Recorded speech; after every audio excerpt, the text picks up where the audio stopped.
Facebook has decided for now to keep Donald Trump off of their website. It is badly reported by the media that it was a permanent ban. It's not a permanent ban, but it is ongoing. And by the way, Facebook has made no one happy with this. Let me step back for just a moment.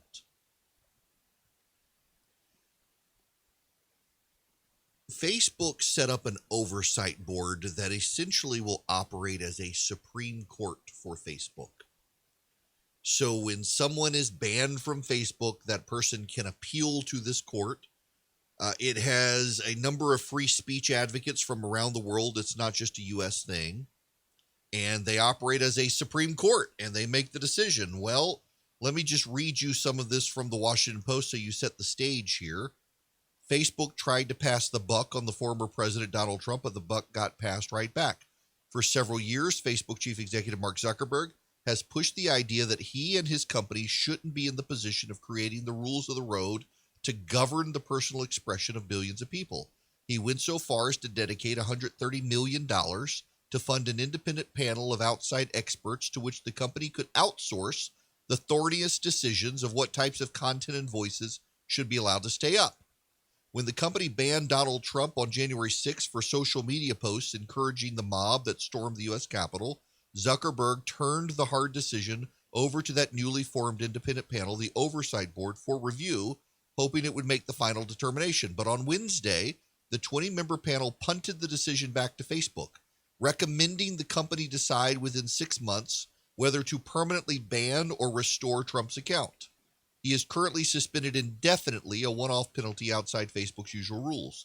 The board, set up to act as a Supreme Court-like body to police Facebook's content decisions, scolded the company for trying to pass it off.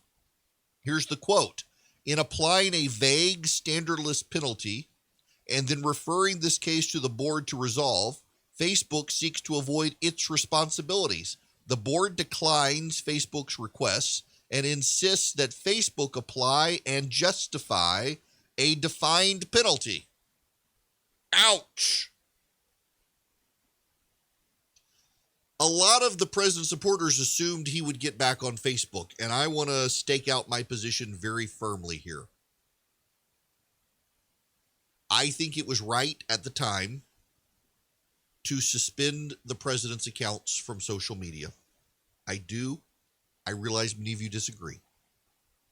I think at the time it was right, but it should have been temporary, and it should be undone. He is a private citizen. Treat him like everyone else now, that he must honor the rules and allow him back on. He is not just a private citizen, though. He's also the former president of the United States and a potential candidate for the presidency in 2024. I actually am of the position that elected officials should be given more latitude than private officials when they are from a democratic nation whose voters themselves can hold them accountable. So I would be more gracious to a Donald Trump or a Justin Trudeau or a Boris Johnson or an Emmanuel Macron or someone whose voters can hold them accountable than I would the Ayatollah Khamenei or President Xi of China and others who live in dictatorships, because the voters there can't hold them accountable for their public performances, statements, and stunts. Facebook's made nobody happy with this. Facebook itself pissed off its new judges who are going to do this. I've got concerns about the oversight panel in that it's stocked with people who are not from countries with our First Amendment. And so essentially, the Americans on the panel have to scale themselves down to a global standard that is less free than our own standard. And I think the American standard for Americans should be the default standard for Facebook.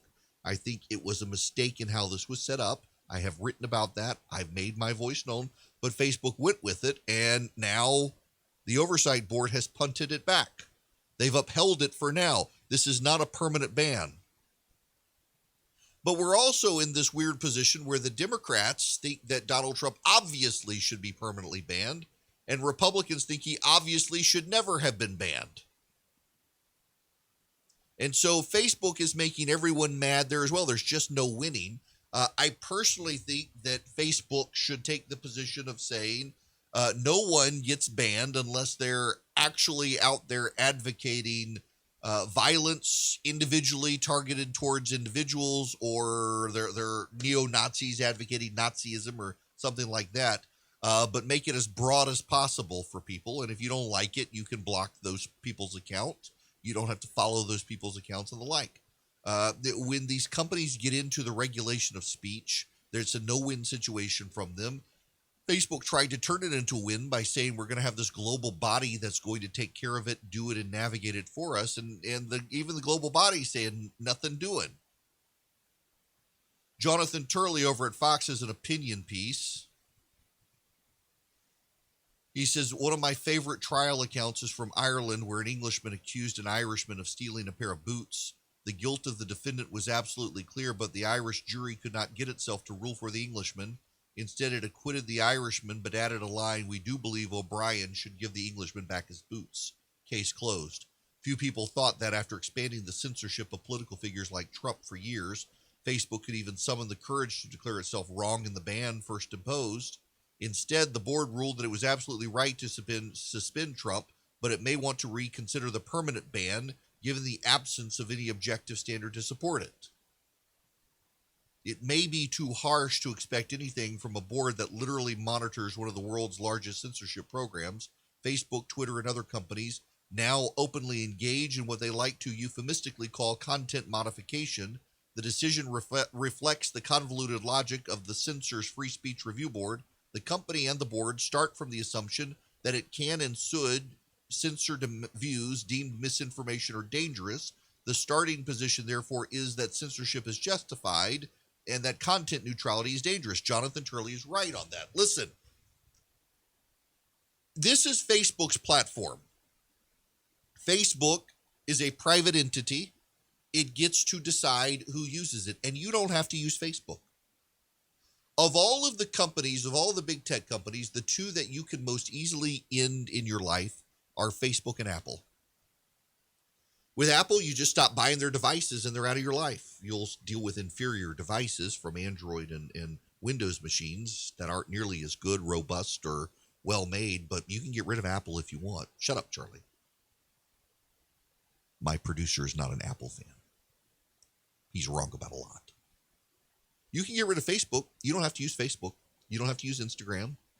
You don't have to use Facebook. You can just get rid of it all. Poof, gone. Be done with it. There's no reason. It's harder to get rid of Google because so much of the back end of the web uses Google.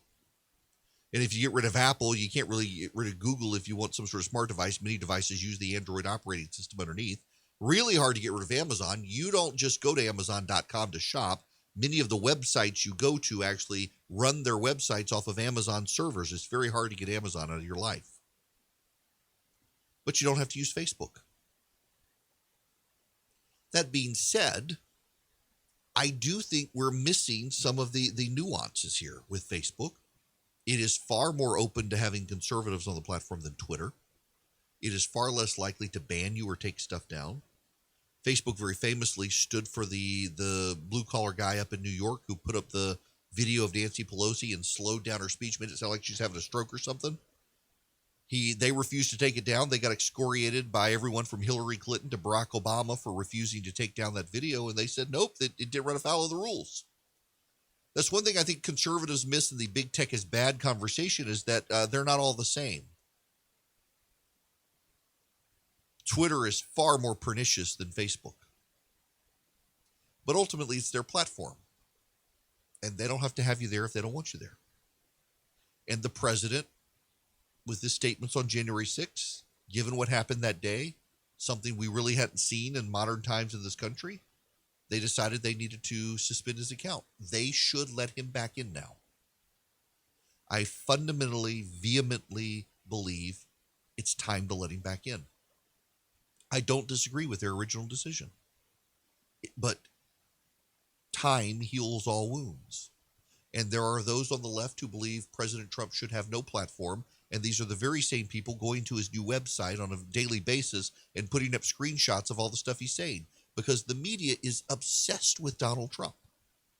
The media cannot leave Donald Trump alone. He lives rent-free in their head. They obsess over his statements. They obsess over his lack of statements. They obsess over him being at Mar-a-Lago. He helped their ratings so tremendously.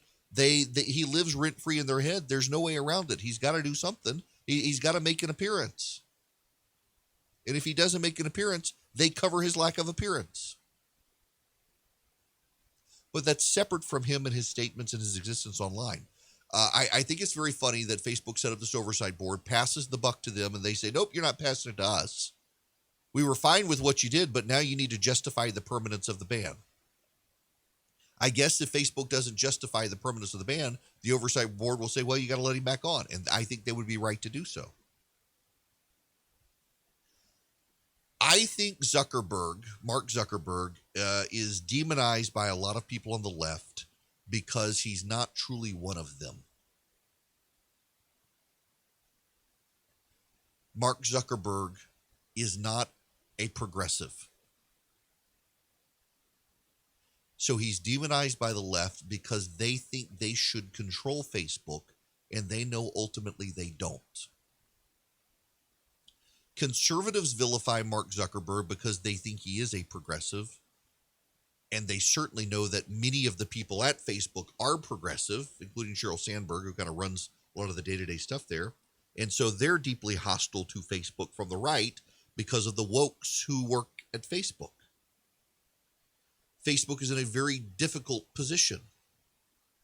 I think they work themselves out of it by being bastions of free speech and saying, we'll make it very easy for you to block someone so you don't have to see the person, but we ourselves are not going to do that.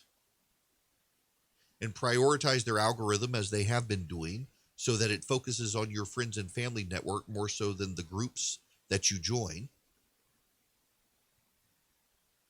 But I really, really, really think it's time to let Donald Trump back in. I don't think Zuckerberg got it wrong. Dealing with what we were dealing with in January 6th, it was something new. The president clearly was getting a little unhinged. Putting him in a timeout, letting him settle down, I think was the right decision. But it's time to let him back. I don't have any... If Facebook wants to outsource its decision-making to someone other than Facebook, that's fine. I think an outside group, though, filled with people who aren't committed to a First Amendment because they don't have one in their country, is going to cause Facebook to be less open to free speech than I wish it would be. But I also think that a lot of people on the left and the right are looking for villains these days, and they found an easy one in Facebook. The right views Facebook as a villain because they don't get everything they want. The left views Facebook as a villain because they know they can't control Mark Zuckerberg. Jack Dorsey is just a pillar of left-wing progressive movements. The heads of Google are as well. Tim Cook is. The head of Netflix pours money into left-wing causes. And Zuckerberg kind of stands alone as this more libertarian guy. So the left resents like hell that there is one massive tech company out there in Silicon Valley that they themselves don't get to control that guy and access to his money. So they're perfectly happy to vilify him. And frankly, I think that conservatives should look at this and say, listen, they're not with us, but they're not necessarily fully against us like Twitter and Google and the like. We can still by and large use their platform. But in this day and age, everyone is very tribal. You're either with us or against us. You can't be someone in the middle. And I think that's maybe what Facebook is trying to do. They're certainly doing it better than Twitter and some of these others that are deeply, openly hostile constantly to all conservatives, not just the prominent ones. I think it would do Facebook a world of good at this point, though. They're going to have to pick a side. And I think the side they need to pick is a very clearly defined one that world leaders, including former world leaders, get a little more benefit of the doubt to be on the platform. And I think most people would agree with that, even while the left yells.